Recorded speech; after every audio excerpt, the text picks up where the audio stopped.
आज हमारी तीसरी यूनिट का पहला पाठ जो है वो पाठ संख्या 10 वीडियो संख्या 1 भारत में फ्रांसीसियों व अंग्रेजों में प्रतिस्पर्धा कर्नाटक के युद्ध, ये पाठ का आपका नाम है।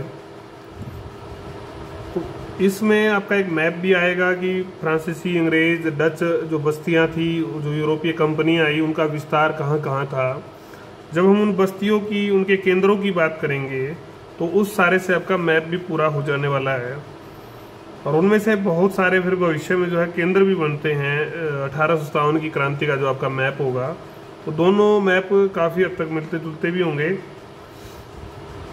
अगर अब हम बात करते हैं कि तुर्की और कुस्तुनिया, इससे पहले की पृष्ठभूमि पर बात करते हैं कि क्यों यूरोपीय कंपनियां हमारे यहाँ आती है। 1453 में जो तुर्की व कुस्तुनिया एक जगह है, इस जगह पर आपका जो है अरब लोगों का अधिकार हो जाता है। अरब लोगों का जब अधिकार हो जाता है और धीरे धीरे ये रेशम के व्यापार पर, मार्गों पर भी कब्जा कर लेते हैं, तो जो यूरोप के साथ भारत का या यूरोप जो व्यापार जो होता था वो लगभग समाप्त हो जाता है। अरबों ने पहले तो खूब मुनाफा कमाया, बाद में इस व्यापार बंद तो कर दिया। तो जब ये व्यापार बंद हो गया यूरोप का इस कारण से जो व्यापार जो है भारत के साथ बंद हो गया, तो उससे दो चीजें हुई, दो तरह के जो है प्रयास हुए इस बंद होने से व्यापार के। वो दो तरह के प्रयास क्या थे? एक तो कि भारतीय जो माल का विकल्प खोजा जाए, भारतीय माल का विकल्प खोजा जाए, मतलब लोकल ही कोई ना कोई वो चीजें बनाई जाए या और तरह की चीजें प्रयोग की जाए, स्थानीय स्तर पर उनकी पूर्ति की जाए। और दूसरा जो प्रयास हुआ उसमें और भी कई फैक्टर थे। अगर इस प्रयास में हम बात करते हैं तो वाणिज्यवाद यहाँ पर बढ़ा, इसके कारण से स्थानीय आवश्यकताएं पूरी की, तो खूब यहाँ उद्योग लगे, औद्योगिक क्रांति यहाँ पर आई, पूंजीवाद शुरू हुआ। इस फैक्टर के कारण से इतनी नई नई धारणाएं जो है शुरू हुई। कृषि क्रांति, औद्योगिक क्रांति, ये सब हम पढ़ के आए हैं या पढ़ेंगे, फाइनल ईयर में पढ़ेंगे। इनके बारे में आप विशेष रूप से फाइनल ईयर को वालों को मैंने पढ़ा भी दिया, इसके बारे में वीडियो बनी हुई है, आप देख सकते हैं। तो इस प्रकार से एक आधुनिक युग की जो है शुरुआत होती है पहले प्रयास से। दूसरा जो प्रयास है, दूसरा जो काम हुआ वो क्या था कि वैकल्पिक मार्ग ढूंढे जाएं।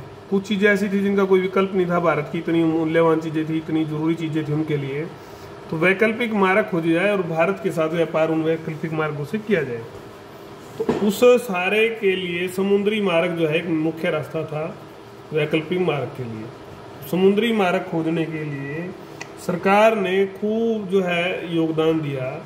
साहसी जो नाविकों के अभियान चलाए गए, उनको धन से सहायता की गई, उनको कहा गया कि भी तुम्हें कुछ हो जाएगा तो तुम्हारे परिवार का जो पालन पोषण है उसकी जिम्मेवारी सरकार की होगी। तो काफ़ी जो है नाविक इसमें निकले।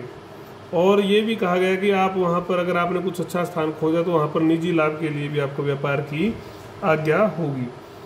तो 1460 से लेकर 1500 तक हजारों नाविक इस अभियान में निकल पड़ते हैं। बहुत सारे गुम भी हो जाते हैं रास्ते में, बहुत सारे अलग स्थानों पर पहुंचते हैं जिन स्थानों की वो खोज कर रहे होते हैं। तो ये सारा प्रक्रम चलता है। इस प्रक्रम में 1498 में वास्को डी गामा हमारे यहाँ कालीकट में पहुंचता, दक्षिण में पहुंचता है। पुर्तगाली होता है ये, कालीकट स्थान पर पहुंच जाता है। ये एक मील का पत्थर बन जाता है इसका यहाँ पर पहुंचना। पूरे विश्व इतिहास की एक बड़ी घटनाओं में से एक ये है। तो फिर धीरे धीरे भारत में जो है कंपनियां, जो है विदेशी कंपनियां आने शुरू हो जाती है। इनमें प्रतिस्पर्धा चलती है। इस प्रतिस्पर्धा के बारे में आज हम विस्तार से पढ़ने वाले हैं।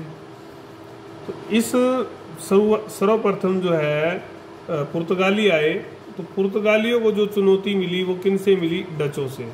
डचों ने इनको चुनौती दी, फिर अंग्रेजों ने चुनौती दी, फिर अंग्रेजों ने इनको परेशान किया, और इस तरह से ये कमजोर होते चले गए। फिर फ्रांसीसी आ गए थे, बाद में आए फ्रांसीसी, आखिर में आए थे। तो इनका अंग्रेजों के साथ संघर्ष चलता है जो कर्नाटक के युद्धों के नाम से जाना जाता है। ये हमने पढ़ी आज भूमिका, ये इस पाठ की भूमिका है कि कैसे कैसे जो है चीजें घटित हुई। अब उसमें दो शक्तियां जो है प्रमुख रूप से उभर के आती हैं। पहली शक्ति है अंग्रेज और दूसरी शक्ति है फ्रांसीसी। तो अंग्रेजों के बारे में हम पढ़ेंगे। धीरे धीरे इसने पुर्तगाली डचों की हमने बात की, धीरे धीरे इनको हराकर जो है सर्वोच्चता जो है अपनी स्थापित कर ली थी। राजनीति में भी हस्तक्षेप, भारतीय राजनीति में हस्तक्षेप करना इसने शुरू कर दिया था। धीरे धीरे फायदा उठाकर ये स्वामी बन गए थे, ये हमें पता है, हमारे ऊपर इन्होंने राज किया। तो ये शुरुआत कैसे होती है? अकबर के समय से शुरुआत होती है। 1584 में 3 अंग्रेज जो है भारत आते हैं, राल्फ, फिच, न्यूबरी और लीड्स। आगरा व फतेहपुर सीकरी में इनकी अकबर से भेंट हुई। अकबर ने लीड्स को शाही महल, ये तो शाही महल में लग गए, जोहरी बन गए थे। और न्यूबरी जो था वो लाहौर चला गया, और राल्फ फिच पूर्वी भारत की ओर चला गया। ये पूर्वी भारत की ओर और ये लाहौर। ये ऐसे ऐसे इनका चला। 1591 तक भारत में रुका। इनका उद्देश्य कुल मिलाकर जो है, उद्देश्य क्या था? भारत के साथ, शासक के साथ मिलकर कुछ समझौता कर संभावनाएं तलाशना था कि क्या संभावनाएं जो है यहाँ पर व्यापार की हैं। ये इनका मुख्य काम था। राल्फ फिच ही वापस इंग्लैंड जा पाया। वापस केवल कौन गया? Ralph Fitch.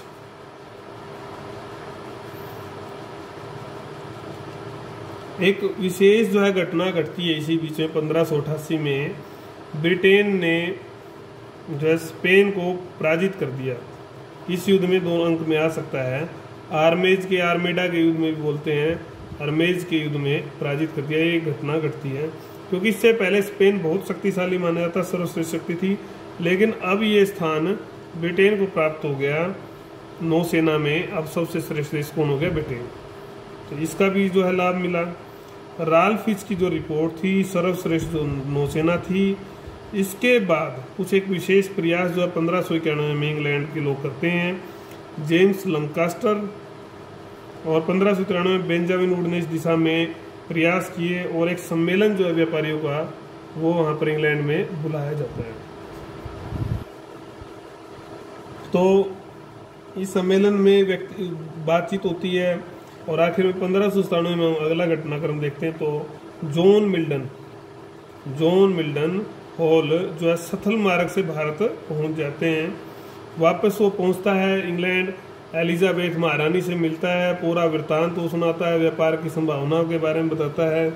इस सारे से महारानी भी जो है प्रभावित होती है, और एक कंपनी की जो है स्थापना की जाती है। एक प्रतिनिधि मंडल जो है कंपनियों का, व्यापारियों का जो है वो मिलता है। उनसे प्रभावित होकर महारानी एकाधिकार पत्र जो है जारी कर देती है, और जिसके अनुसार the governor and company of merchant trading into the East India, जिसको हम ईस्ट इंडिया कंपनी कह देते हैं, वो स्थापित होती है। इतना बड़ा इसका नाम था। इसको 31 दिसंबर, वेरी इंपॉर्टेंट, 2 अंक में भी आ जाता है, 1600 को जो है मंजूरी मिलती है। ये मंजूरी जो मिलती है शुरू में 15 वर्ष के लिए मिलती है कि एकाधिकार इनको मिलता है। इस तरह से सरकारी आज्ञा, सहयोग जो है मिला व्यापारियों को, और एक कंपनी चलती है, और वो व्यापार के लिए भारत की ओर अपना कदम बढ़ाती है। तो ये इस तरह से शुरुआत अंग्रेजों की होती है। तो शुरुआत में जो इनका ध्यान है 1600 में, वो इनका जावा, सुमात्रा, बोर्निया, मलक्का की ओर है। लेकिन वहाँ पर डचों का अधिकार था, उन्होंने इन्हें वहाँ जमने नहीं दिया, तो ध्यान भारत की ओर इन्होंने फिर दिया। और भारत की ओर ध्यान देते तो एक नई गतिविधियों की शुरुआत जो होती है। 17वीं शताब्दी में ईस्ट इंडिया कंपनी की गतिविधियां अगर हम पढ़ते हैं तो एक कार्य योजना ये बनाते हैं। कार्य योजना के बारे में हम पॉइंट्स वाइज जो है अध्ययन करेंगे। क्या है वो कार्य योजना, कैसे कैसे वो चलती है, अनुभवी व्यक्ति कैसे कैसे आते हैं। कैप्टन विलियम हॉकिंस आते हैं। ये एक हम पढ़ रहे हैं प्रक्रिया कैसे चलती है, ऐसे ही नहीं कि भी आए और कब व्यापार शुरू हो गया, पहली बार में ही कोई आया। तो ईस्ट इंडिया कंपनी का जो लंदन बोर्ड द्वारा जो 1608 में, एक 2 अंक में भी आ सकता है, दोबारा से आप इन बातों को ध्यान रखें, ये भारत भेजने का इनको निर्णय लिया गया। और ये किसका पत्र लेके आते हैं? जो इंग्लैंड के सम्राट होते हैं जेम्स प्रथम, उनका पत्र लेकर जो है ये भारत पहुंचते हैं। वह सूरत से आगरा गया। 1609 में ये भेंट करते हैं जहांगीर से। उस समय जहांगीर सम्राट होते हैं, स्वागत होते हैं, उनको आज्ञा दे दी जाती है सूरत में बस सकते हैं कि 400 का मनसबदार भी उनको बनाया जाता है। मनसबदार प्रथा पढ़ के आए थे अभी आप। और आगरा की में भी इनको आज्ञा मिल जाती है, आगरा में भी वो रह जाते हैं, आगरा का भी उनको पास मिल जाता है। पुर्तगाली जो एक विरोधी शक्ति थी वो काफ़ी भयभीत हो जाते हैं, तो उन्होंने सूरत के गवर्नर को उकसाकर वो कहते हैं कि भी अंग्रेजों को यहाँ ना रहने दो, सूरत में न रहने दिया जाए। शासक को भी समझाया, लेकिन हाकिंस जो था, कैप्टन हाकिंस, वो ज़्यादा करीब हो गया था शासक के। वो इकट्ठे मिलकर गुसलखाने में बैठकर जो है शराब पीते थे, इतने नज़दीक हो गए थे। एक बार एक गड़बड़ क्या हो जाती है कि कठोर शब्द जो है जहांगीर उसको बोल देता है, बदले में वो उसको गाली दे देता है, तो इस तरह से अनबन ज़्यादा हो जाती है। तो उसको 1611 में ही रात को आदेश मिलता है कि भी आप ये आगरा और भारत छोड़ दो, और वो वापस निराश होकर लौट जाता है बिना जवाब लिए। तो कोई ज़्यादा इससे लाभ नहीं हुआ। फिर आते हैं आपके विलियम फिंच तथा कैप्टन बेस्ट आता है। ये 2 लोग आते हैं। 1611 में ही दूसरा मिशन जो है इनके नेतृत्व में आता है। 1612 में भारत पहुंच जाता है ये मिशन। पुर्तगालियों ने फैसला किया कि इनको मिलने न दिया जाए सम्राट से, इसके लिए एक प्रयास किया जाता है। तो ताप्ती नदी के मुहाने पर उनको रोक दिया जाता है। लेकिन इस समय कैप्टन बेस्ट ने जो है जॉन मिल्टन हॉल के साथ मिलकर जो है पुर्तगालियों को ये हरा देते हैं। हराने के बाद पुर्तगाली निराश हो जाते हैं और अंग्रेजों में नवजीवन का संचार होता है। और आखिर में पुर्तगालियों को हार मानकर 2 जहाज अंग्रेजी जो है सूरत में रखने पर जो है उनकी स्वीकृति हो जाती है, हार मानकर वो स्वीकार कर लेते हैं। फिर फिंच जो है आगरा में जहांगीर से भेंट करते हैं। 6 फरवरी 1613 को एक फरमान जारी किया जाता है। उस फरमान से जो है सूरत में इनको कोठी बना सकते हैं, ये आज्ञा मिलती है।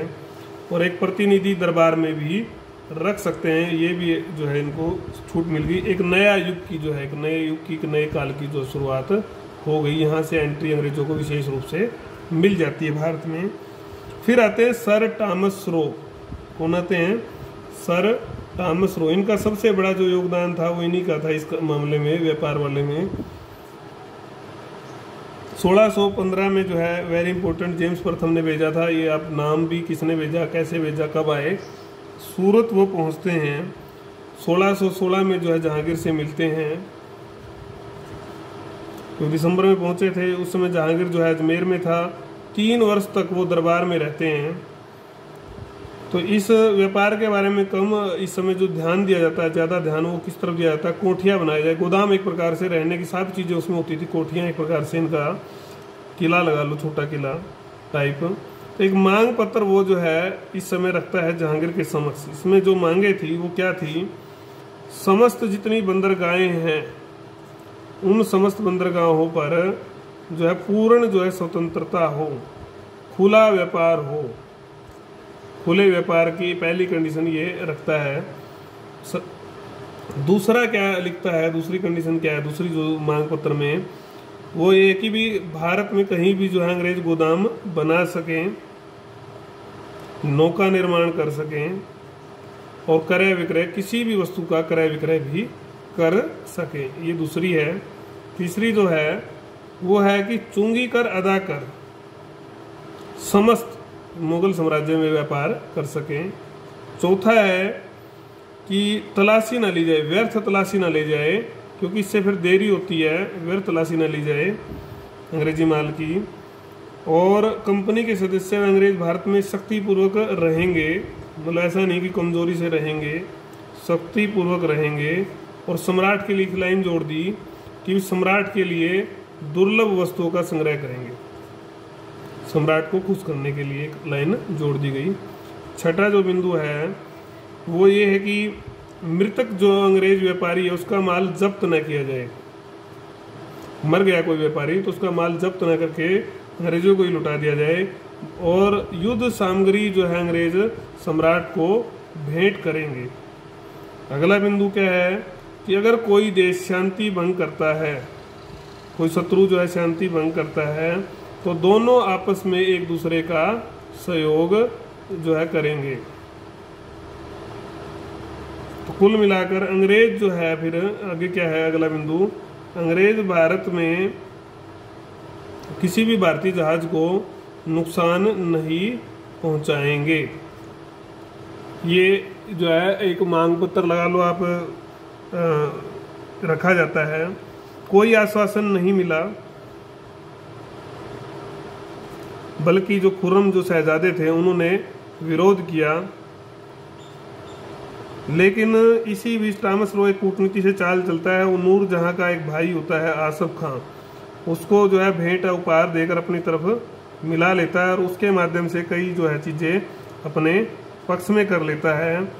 अहमदाबाद, आगरा, बड़ौच में जो है कोठियाँ जो है इसकी सहायता से स्थापित की जाती है और 1619 तक ये भारत में रहता है।